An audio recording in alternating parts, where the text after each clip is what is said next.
하나님의 자녀, 천국 가는 거, 영생, 구원받았느냐 안 받았느냐, 이게 전부 다 같은 말이에요.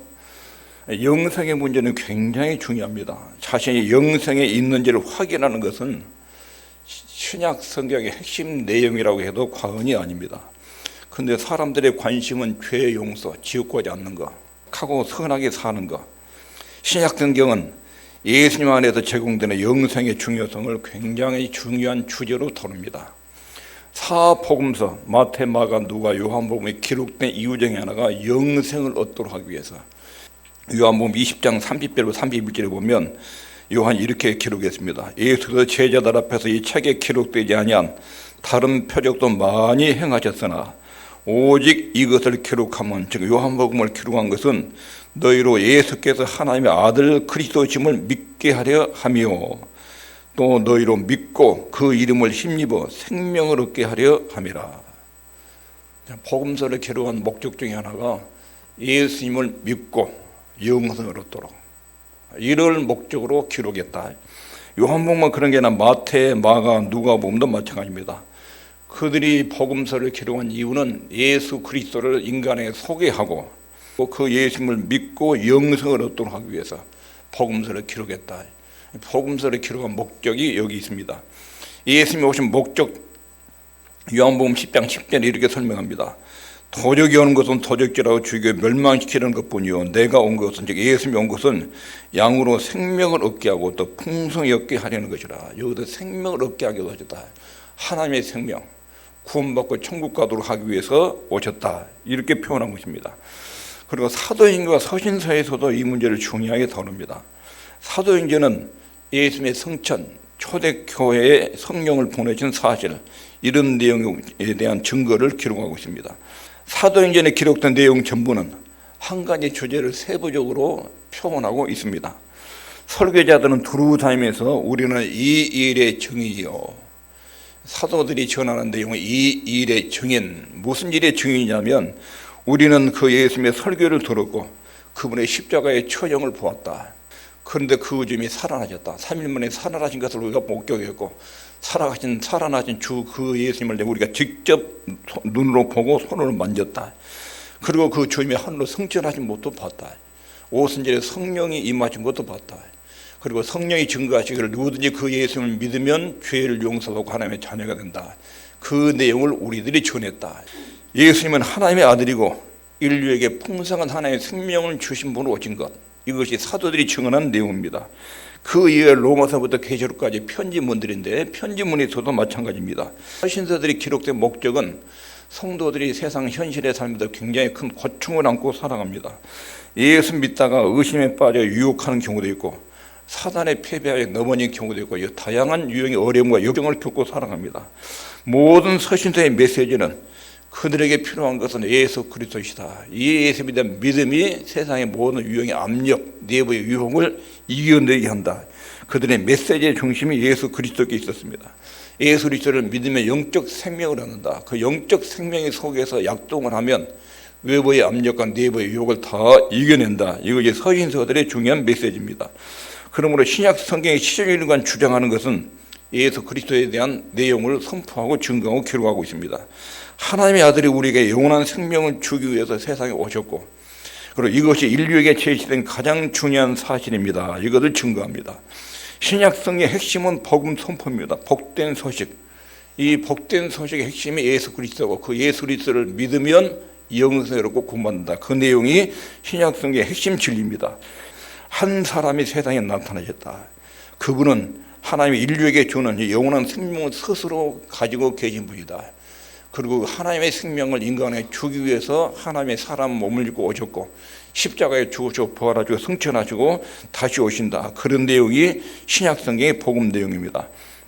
그런데 사람에게 일어날 수 있는 가장 큰 비극이 뭐냐면 이 사실을 확신하지 못하는 것입니다.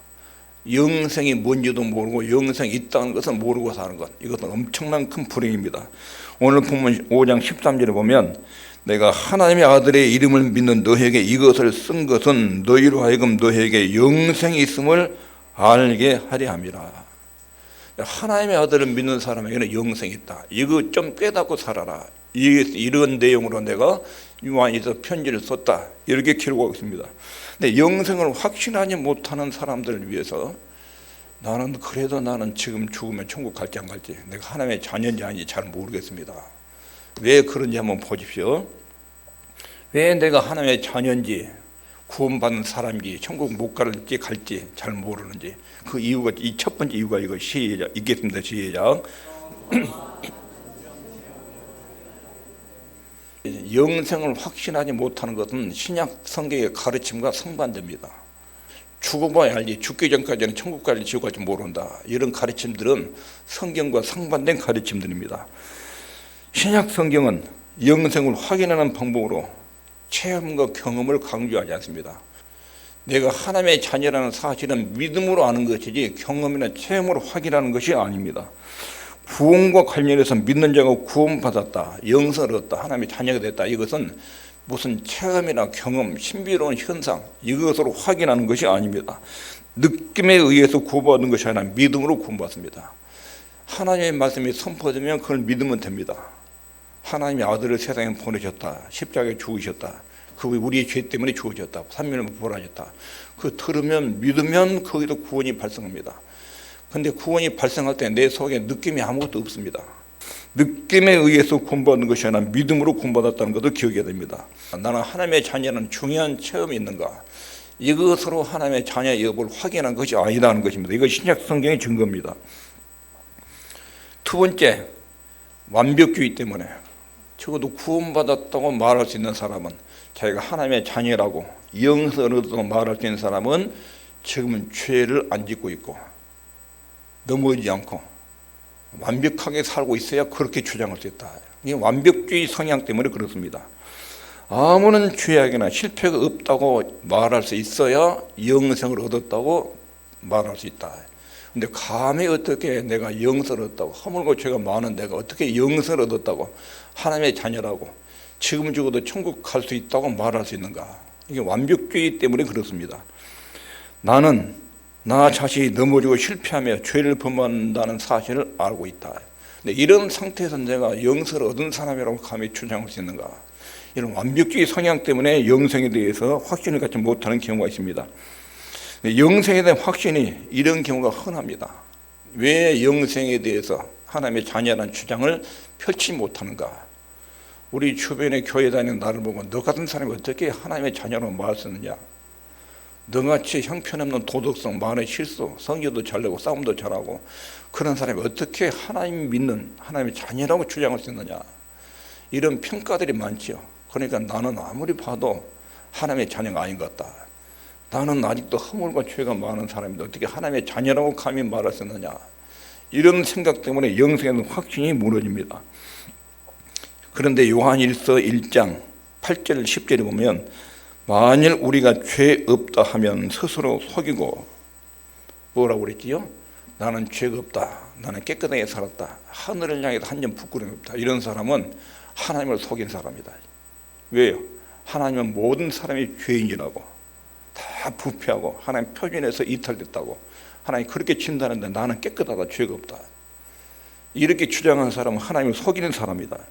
또 진리가 우리 속에 있지 아니할 것이요, 만일 우리가 우리 죄를 자백하면, 내가 아무리 봐도 나는 죄인이고 잘못한 것이 많아요. 하나님 앞에 엎드릴 때마다 잘못한 것, 죄의식이 많아요. 그것을 인정해요. 하나님, 나는 하나님 눈동자 앞에 설 때마다, 하나님 앞에 엎드릴 때마다 내 죄를 느끼고 내 모자람을 느낍니다. 그걸 인정해요. 자백하면 저는 미쁘시고 의로우다, 하나님 믿음직스러워 의로운 분이라, 우리 죄를 사하시며 모든 불의에서 우리를 깨끗게 하실 것이요, 만일 우리가 범죄하지 아니하였다면 하나님을 거짓말하는 자로 만드는 것이니 또한 그의 말씀이 우리 속에 있지 아니하니라. 자, 신약 성경이 지금 말하고 있는 내용은 우리가 무죄해야, 그리고 무죄하고 완전해야 영생이 있다고 말하는 것이 아니라, 이거 뚜렷하게 말한 거예요. 신약 성경은 우리 속에 죄와의 싸움이 존재하는 것을 뚜렷하게 말합니다. 갈라디아서 5장 10절, 육체의 서육은 성령을 거스르고 성령의 서육은 육체를 거스르나니 이 둘이 서로 대적함으로 너희의 원하는 것을 하지 못하게 하려 함이니라. 영생을 받기 전에는, 예수님이 내 속에 들어오기 전에는 죄의식이 없습니다. 내 속에 영적인 전쟁이 없습니다. 영적인 갈등이라는 것이 존재하지 않습니다. 예수를 믿기 전에는 영적인 갈등을 전혀 느끼지 않습니다. 내면의 싸움이 발생하지 않습니다. 그런데 어느 날 예수님이 내 속에 딱 들어오시고 거듭납니다. 영적인 생명이 내 속에 딱 탄생을 하면 그때부터 옛날에 살았던 생활 습관과 생각하고 예수님이 말씀하고 이게 충돌이 일어나십니다. 이게 충돌이. 하나는 육체의 소욕이라고 그래요. 옛날에 가졌던 삶의 스타일과 방식들이 있어요. 그리고 예수를 믿으면 새로운 생명이 내 속에 있는데 이것도 성령의 소욕이에요. 성령의 소욕. 하나의 뜻대로 살고자 하는 욕망, 그리고 옛날 내 욕망대로 살고 싶은 생각, 이것이 둘이 속에서 충돌이 나요. 영적인 전쟁이 시작돼요. 근데 예수를 믿기 전에는 영적 생명이 없어요. 그러니까 그런 충돌이 없어요. 죄에 대한 갈등, 고민 같은 게 없어요. 그냥 막 살아가요. 도덕적인 갈등이 있어요. 자기가 뭔가는 목표를 설정하고 미달됐다. 자기 나름대로 도덕적 갈등. 그건 존재하지만 영적인 갈등, 하나님의 뜻에 상반된 내용과 충돌이 일어나서 갈등을 느끼는 이런 갈등은 없어요. 내 속에 하나님 앞에 엎드릴 때마다 죄의식이 있다. 이 말은 내 속에 영생이 있다는 것이 확실한 증거예요. 죄의식이 없어야 구원받았다는 확신을 갖는 것이 아니라 전능하신 하나님 앞에 엎드리면 내 허물 말하는 것, 생각했던 것, 일조를 삼았던 잘못한 것들이 쭉 떠올라요. 그러면 그 하나님께 자백해요. 예수님 십자가 피에 호소하면 용서를 해줘요. 이런 방식으로 살아가는 사람이 영생이 확실하게 있는 사람들의 모습이에요. 불신자들의 삶에는 영적 싸움이 전혀 일어나지 않습니다. 도덕적인 싸움이 있을 수 있습니다. 특정한 일을 이루지 못하고 달성하지 못한 것에 대한 양심의 가책이 있을 수 있습니다. 그건 영적인 전투가 아닙니다. 그러나 영적인 싸움은 하나님께 속한 것과 그 반대에 속한 것 사이의 충돌입니다. 나는 하나님의 뜻에 비하면 내 행동과 말과 살아온 것이 너무 잘못됐다. 거기에서 영적인 갈등, 싸움을 느낍니다. 이것은 내 속에 영원한 생명이 있다는 증거입니다. 영적 생명이 없으면 그런 갈등 자체가 없습니다. 예수를 믿고 나면 자기의 잘못이 눈에 보이고 하나님 보기에 너무 부끄럽고 나 같은 것이 교회에 나갈 만한 자격이 있는가, 이런 양심의 가책이 발생한 거, 그 사람은 틀림없이 영성을 얻는 사람이에요. 구원받은 사람이에요. 하나님의 생명이 없으면 그런 갈등 자체가 안 생겨요. 완벽주의는 잘못된 거예요. 내가 죄 없고 깨끗하게 살아야 하나님 자녀라고 말할 수 있지, 구원받은 말할 수 있지, 이렇게 생각한 건 잘못이에요. 성경이 그렇게 말하잖아요. 하나님 앞에 서서 내가 죄 없다고 말하면 하나님은 거짓말쟁이로 말하는 것이다. 전능하신 하나님 앞에 서면 피조물의 인간은 전부 다 죄의식을 느낄 수밖에 없어요. 그게 정상이에요. 구원받은 사람의 정상적 반응이에요. 그리고 예수님 십자가를 의존해서 용서의 기쁨을 또 누리는 거예요. 세 번째, 왜 영생을 확신하지 못하냐? 세 번째 있습니다. 시작. 타고난 성도와 자신을 비교하기 때문에. 나는 이제 교회에 나온 지 얼마 안 됐는데 오래 다니는 데를 보면 너무 신앙생활이 잘해요. 말하는 것이나 생각하는 것이나 행동하는 것이 너무 모범적이에요. 그분하고 나하고 비교하면 나는 예수 믿다고 말할 수가 없어요. 그래서 나 같은 사람은 감히 어떻게 천국 간다고 나 하나님 자녀라고 말할 수 없다. 저분은 저 정도는 돼야지. 저 정도는 권사님, 장로님 정도는 돼야 천국 간다고 말할 수 있지. 나 같은 것이 뭐 천국 간다고. 술도 아직 안 끊어지고 이거 이렇게 잘못한 걸 말하는데 어떻게 내가 천국 갈 수 있다고. 이렇게 다른 성도가 비교를 해가지고. 그런데 요한 1서에서 말하는 것은 신앙의 성장 수준에 대해서 언급합니다. 아이들아, 젊은이들아, 노인들아. 이건 나이를 두고 말하는 게 아니에요. 영적인 성장 수준이 낮은 사람은 아이들, 좀 잘한 사람을 어른들, 아주 성숙한 사람을 노인들. 영적인 성장 수준을 그렇게 나이로 표현한 것입니다. 영생은 성장 과정이 있다는 것입니다. 성장 과정. 근데 막 출생한 사람도 생명은 생명이에요. 태어난 지 한 시간 된 아이도 생명을 가지고 있어요. 그 생명의 가치는 어른의 생명의 가치나 그 생명의 가치는 똑같아요.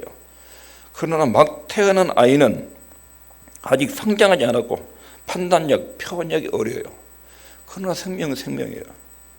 그러니까 영적인 성장 소재 어린아이도 영생을 가진 사람이고 완숙하게 성숙한 사람도 영생을 가진 사람이고 그 영생의 생명의 질은 똑같아요. 다만 성장 과정에 있어서 성숙 과정이 있어요. 성장 과정에. 그 성장 과정에는 차이가 있습니다. 그러면 이것이 성경이 말하는 영생에 대한 것인데, 하나님은 어린 신자들, 믿음이 약한 신자들 어떻게 보시는가?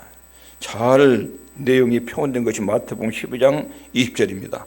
상한 갈대를 꺾지 아니하며 꺼져가는 심지를 끄지 아니하기를 심판하여 이길 때까지 하리니. 상한 갈대도 생명이 있다. 꺼져가는 심지에도 불이 있다. 그걸 끄지 않고 하나님이 살려가지고 키워낸다. 아무리 믿음이 어린 사람도 영생을 딱 가졌으면 그 사람이 안 믿는 사람처럼 사는 것 같이 믿음이 어린 사람도 하나님은 꺾지 않고 끄지 않고 이 생명을 살려가지고 키워서 영생에 이르도록, 천국에 가도록 안내해 가신다. 하나님이 믿음이 어린 사람을 다루는 방식입니다. 하나님은 아무리 작고 힘없는 생명이라도 생명을 존중하고 그걸 끄지 않고 살려내서 키워내서 하늘나라에 가도록 안내하신다. 그것이 하나님이 우리를 보시는 하나님의 심정입니다. 그럼 이 영적 생명이 나타나는 특성들, 영적 생명이 밖으로 표현되는 것, 그래 영적 생명의 특성. 첫 번째 있습니다. 시작. 영생을 가진 사람은 영생을 가장 큰 소망으로 여깁니다.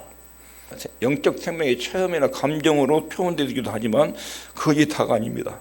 삶의 가장 평범하고 일상적인 일을 수행하는 과정에서 영적 생명이 밖으로 표현됩니다.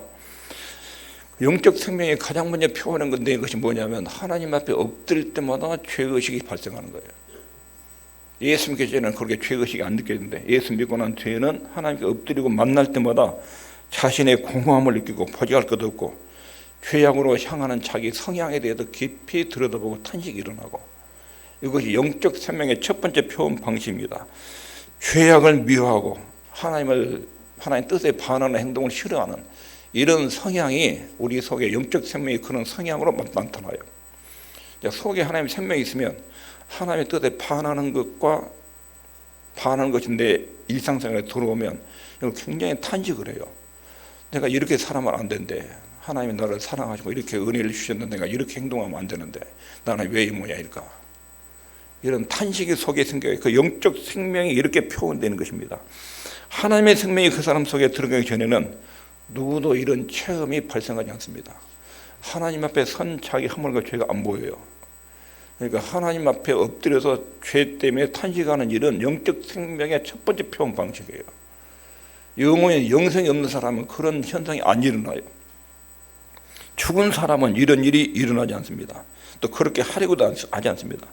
영원한 생명을 소유하고 있다고 확신해야 되는 이유가 몇 가지가 더 있습니다. 내 속에 영원한 생명이 어떤 형태로 특성을 가지고 있는지 몇 가지 예를 들면, 첫 번째 있습니다. 시작. 우리에게 제공되는 영생은 예수 그리스도의 생명입니다. 내가 온 것은 양으로 생명을 얻게 하고 더 풍성히 얻게 하려는 것이라. 예수님은 세상에 생명을 주기 위해서 자신을 내어주었습니다. 하나님의 생명을 우리에게 주기 위해서 자기를 십자가에 죽이셨습니다. 우리는 예수님의 살과 피를 마셔야 합니다. 요한복음 6장에 내 살과 피를 마셔야 영생이 있다. 내 살과 피를 먹고 마시지 않는 자는 생명이 없다. 그렇게 말하지요. 이것은 예수님의 살과 피를 먹고 마신다는 말은 그 주님이 내 속에 함께 동행하고 동거한다는 뜻입니다. 우리가 성찬식 때 주님의 살과 피를 상징한 것을 먹고 마시지요. 그것은 내 속에 들어와도 그것이 내 피와 살에 대해서 나온 완전한 혼연일체, 연합된 관계를 표현한 것입니다. 요한복음 6장 63절에 내가 너희에게 이른 말이 영이요 생명이라. 내게 제공된 영생은 하나님의 생명이에요. 인간의 생명의 질이 아니라 하나님의 생명. 생명에도 질이 있지요. 식물의 생명이 있고 동물의 생명이 있고 인간의 생명이 있고 하나님의 생명이 있고, 생명의 가치가 전혀 다릅니다. 하나님의 생명은 이 지구상에 있는 모든 생명체 다 합친 거, 동물, 식물, 인간 다 합쳐는 생명의 가치, 천사들을 전부 합친 거, 그거 딱 둘 저울하고 예수님의 생명의 가치를 딱 놓고 저울을 지으면 예수님의 생명의 가치가 월등하게 높아요. 옛날에 전쟁이라는 왕이 포로로 잡히죠. 그 왕이 포로로 잡히면 그 왕이 몸값을 치를 때 노비들 몇만 명하고 비교도 안 돼요. 몸값이 달라요. 그런 것처럼 인간의 생명의 가치하고 예수님의 생명의 가치는 비교할 수 없어요. 전 인류의 인간의 목숨하고 천사들 다 합치고 동물, 우주에 있는 거 다 합쳐도 예수님의 생명과 딱 저울을 재면 예수님의 생명이 훨씬 무거워요. 근데 그분이 우리를 위해서 십자가에 죽으셨어요. 그러니까 모든 인간의 죄를 다 용서하고 남을 수 있는 그런 생명의 가치예요. 그런 영적 생명, 하나님의 생명, 자신의 생명을 우리에게 준 것입니다. 세 번째 있습니다. 시작. 영원히 지속될 생명. 저희를 주신 내 아버지는 만유보다 크심에 아무도 아버지의 손에서 빼앗을 수 없느니라. 영적인 생명을 소유하면 한 번 딱 그 생명이 들어오면 사라지지 않습니다. 예수님이 내 속에 한 번 들어오면 죽어도 천국 갈 때까지 이 생명은 사라지지 않습니다. 영원한 생명의 가치가 있습니다. 누구도 뺏어갈 수 없는 생명입니다. 아무도 아버지의 손에서 빼앗을 수 없다. 하나님 아버지가 여러분과 저를 예수님께 딱 넘겼어요. 이 사람 아들이 십자가로 구원에 딱 넘겼어요. 여러분과 저를 예수님의 품으로 넘겼어요. 예수님 딱 안으셨어요. 우리는 안고 십자가에서 내 죄값을 하나님께 딱 갚았어요. 그렇게 자기가 십자가 죽음으로 걷어낸 자기 아들, 딸들을 뺏기겠습니까? 마귀한테. 그런 일 없다.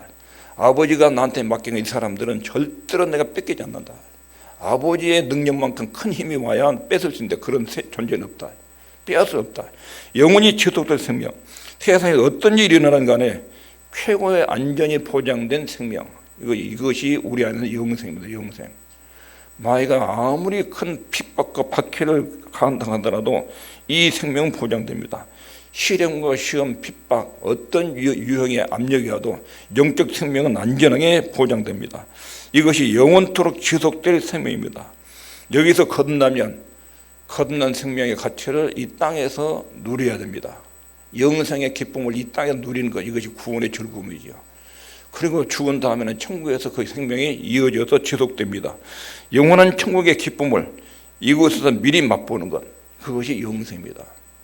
그 다음에 있습니다. 시작. 영생을 소유하면 하나님을 봅니다. 그가 나타내심이 되면 우리가 그와 같을 줄을 아는 것은 그의 계신 그대로 볼 것. 여기서 그가 나타나신단 말은 예수님이 재림할 때죠. 예수님이 재림하시면 성부, 성자, 성령 하나님을 있는 그대로 목도한다, 본다. 그 영광의 광채를 본다. 그런 뜻입니다. 계속해서 하나님을 보고 살 사람, 그 사람들은 영생을 가진 사람, 하나님의 생명을 소유한 사람은 사후 세계에서도 하나님을 계속 눈으로 목도하고 살아갈 수 있다는 것입니다. 영생을 지닌 사람은 하나님을 계속 그의 계신 그대로 볼 것입니다. 또한 영원토록 그분과 함께 영광을 공유하면서 사는 그런 생명이 영생입니다. 사도 요한은 영생을 확신하지 못한 사람으로 하여금 영생의 확신을 갖도록 요한 1서를 기록했습니다. 영생의 축복을 이 땅에서 미리 알고 맛보고 누리기를 바라는 심정의 사도 요한이 요한 1서 구석구석에 표현해 냈습니다. 내게 영생이 있다면 신비로운 축복을 알고 누리기를 원하고 있는가? 내 속에 위대한 영적 생명의 원리가 작용되고 있다는 것을 기억해야 됩니다. 내 몸의 생명뿐 아니라 내 안에 성령께서 하나님의 생명을 가지고 와서 내 속에 영적 생명이 지금 속에서 신비롭게 움직이고 있다는 것을 늘 자각하고 살아야 됩니다. 그리고 이 생명이 하나님의 깊으신 뜻을 위해서 소원을 두고 일하도록 내 속에서 약동을 합니다. 영적 생명이 하나님의 뜻에 대해서 끊임없이 반응을 보입니다. 하나님의 존재를 인식하고 그분의 뜻에 대해서 반응을 보이고 그분의 뜻에 순종하기를 막 속에서 영적 생명이 약동을 하면서 나를 이끌어갑니다. 이것이 영적 생명의 특성입니다. 하나님 우리에게 영생을 시작하셨다면 그분이 마무리를 짓습니다. 빌립보서 2장 12절에 착한 일을 시작하신 그가 우리의 영적 생명을 딱 주신 분이 예수님의 재림 때까지 영적 생명이 완성이 될 때까지 끝장을 보신다. 하나님이 중간에 일을 포기한 적이 없습니다. 우리에게 영적 생명을 딱 주면 천국 갈 때까지 끝장을 보십니다. 중간에 타락을 하고 내릴 때에서라도 돌아오게 만듭니다. 끝장을 보시는 주님이십니다. 우리에게 영생이 있다는 것을 안다면 하나님의 사역이 궁극적인 영광에 이르도록 영원한 천국에 이를 때까지 지속적으로 우리를 돌보시고 이끌어 가십니다.